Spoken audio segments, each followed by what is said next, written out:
শুভ দুপুর। আজকে রান্না করব ইলিশ মাছের মাথা দিয়ে কচুর ছড়া মানে কচুরমুখী। তো আমি বসিয়ে দিয়েছি জল। জল যখন গরম হয়ে গেছে তখন দিয়ে দিয়েছি কচুরমুখীগুলা।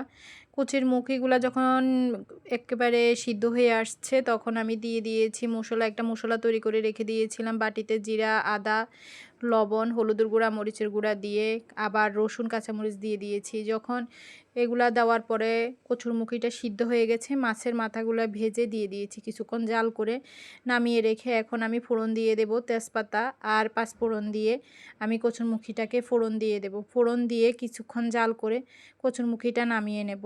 আজকে আরেকটা রান্না করেছি তেলাপিয়া মাছ দিয়ে পাতুরি রান্না করেছি, কড়াই পাতুরি। তো আমি প্রথমে কড়াইতে দিয়ে দিয়েছি পেঁয়াজ বাটা, রসুন বাটা, লবণ, হলুদের গুঁড়া, মরিচের গুঁড়া আর দিয়ে দিয়েছি সরিষার তেল, পরিমাণে একটু বেশি দিয়েছি। এখন আমি মশলাটা ভালোভাবে মেখে আমি দিয়ে দেব মাছগুলাকে ভালোভাবে মাখবো যেন মশলাটা ঢুকে সব মাছের মধ্যে। এখন পরিমাণ মতো অল্প জল দিয়ে আমি যেন মাছটা সিদ্ধ হয় সে পরিমাণে জলটা দিয়ে দেব। দিয়ে আমি ডিম আছে রান্না করব। পাতুরিটা বেশি আঁচ দিয়ে রান্না করা যাবে না।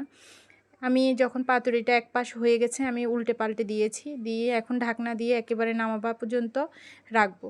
আজকে দুপুরে রান্না করেছি কচুরমুখী দিয়ে মাছের মাথা আর মাছ পাতুরি। রান্না বান্নাটা হচ্ছে পারিবারিক, খুবই ভালো হয়েছে রান্নাগুলা।